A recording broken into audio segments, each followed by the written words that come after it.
श्री गणेशाय नमः. अवधूत चिंतन. श्री गुरुदेव दत्त. श्री स्वामी समर्थ. जय जय स्वामी समर्थ. कधी कधी स्वामींजवळ नुसते बसावे, माऊलीजवळ आपल्या मनातील ते सांगावे. माऊली आपल्या डोक्याहून, आपल्या पाठीहून हात फिरवत आहेत याचा अनुभव करावे. कधी कधी माऊलीजवळ नुसतं बसावे, मौनेच चरणाला स्पर्श करावे, अद्भुत आनंद प्राप्त करावे.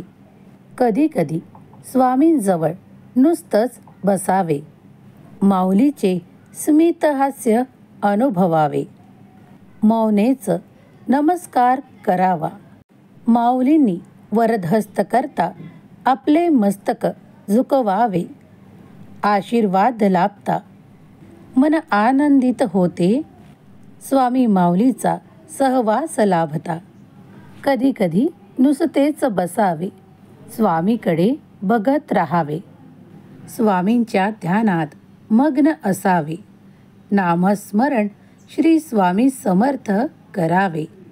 प्रिय स्वामी भक्तांनो, तुम्ही जर या संदेशापर्यंत आला आहात तर तुम्ही स्वामींचे, स्वामी माऊलींचे एक दिव्य आशीर्वाद असलेले आणि भाग्यवंत बाळ आहात.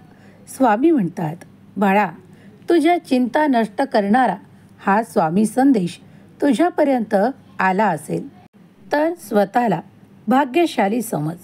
तुला कुठलीही कमतरता इथून पुढे जाणवणार नाही.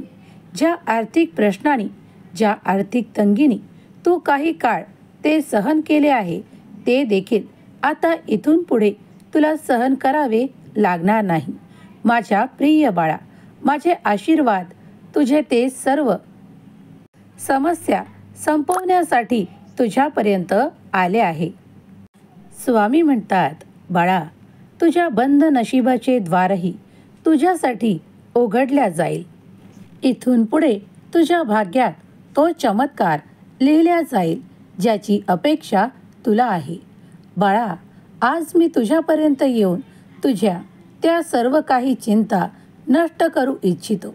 तुला ते सुख, आशीर्वाद आणि आनंद प्रदान करणारा हा संदेश ज्या क्षणाला तू ऐकशील त्या पुढील क्षणापासून तुझ्या जीवनात ते परिवर्तन, ते आनंद, सुखावह येत आहेत.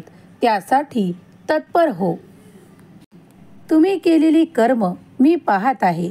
सर्व काही तुमच्या मनाप्रमाणे होणार हे नक्की, कारण तुम्ही तेच मागत आहात जे तुमच्यासाठी सर्वोत्तम आहे. जेव्हा तुम्ही चुकीच्या मार्गाने जात नाहीत तेव्हा देवही तुम्हाला त्या उचित मार्गावर ते आशीर्वाद देण्यासाठी तुमच्यापर्यंत आले आहेत. विश्वासाने या संदेशाला शेवटपर्यंत ऐका आणि मनापासून स्वीकार करा. स्वामी माऊली तुमचे कल्याण करायला तुमच्यापर्यंत आली आहे. त्याचा आशीर्वाद जो कोणी बालक स्वीकार करेल त्याला कधीही कुठेही धनाची कमतरता भासणार नाही. त्याच्या आयुष्यात त्या अडचणी आहेत त्या देखील नष्ट होणार आहेत. काही काळ लागेल, तुम्ही थोडा धैर्य धरा, थोडी सबुरी ठेवा. तुम्हाला आतापर्यंत वाटायचे की देव तुम्हाला सहाय्य देतात की नाही, तुम्हाला आता त्याचे अनुभव येत आहेत. तुमचा संपूर्ण विश्वास आता देवावर आणि देवाच्या शक्तीवर पूर्णपणे आहे. स्वामी देव सदैव तुमच्या पाठीशी आहेत. स्वामी माऊली तुमच्यासाठी नक्कीच चमत्कार घडवून आणणार आहे. यावर आता तुमचा विश्वास बसला आहे. स्वामी करता करविता आहेत हे तुम्ही जाणले आहे. येणाऱ्या संकटांना कधीही घाबरू नका, कारण देव सदैव तुमचा पाठीराखा आहे. तो सदैव तुमच्या पाठीशी उभा राहून तुम्हाला ते संरक्षण प्रदान करत आहे. म्हणून कार्यात येणाऱ्या अडचणींना घाबरू नका, बाधांना घाबरू नका. पुढे चालत राहा. तुमचे मोठे यश तुमच्या दिशेने येत आहे. ते स्वीकारण्यासाठी पुढे चालत राहा. या ब्रह्मांडातली अनेक अनंत ऊर्जा तुमच्यासाठी येत आहे आणि तुमचे कार्य होत आहे. स्वामीवर, स्वामी शक्तीवर ज्यांचा कुणाचा विश्वास आहे त्यांनी श्री स्वामी समर्थ, जय जय स्वामी समर्थ लिहायला विसरू नका. देव तुमचे नक्कीच कल्याण करेल. देवाच्या जवळ तुमच्यासाठी अनेक आशीर्वाद आहेत. जे द्वार देव तुमच्यासाठी उघडत आहेत त्यातून तुमच्यासाठी अनेक आशीर्वाद, अनेक चमत्कार येऊ पाहत आहे. त्यासाठी तुम्ही सज्ज आहात. जर तुम्ही सज्ज असाल तर होय स्वामी, मी ते आशीर्वाद स्वीकार करतो अशी कमेंट करायला विसरू नका. देव तुमचे आणि तुमच्या संपूर्ण कुटुंबाचे कल्याण करोत. स्वामी तुमच्यासाठी अनेक आशीर्वाद देवोत. हीच स्वामी माऊली चरणी प्रार्थना. श्री स्वामी समर्थ, जय जय स्वामी समर्थ, जय जय स्वामी समर्थ.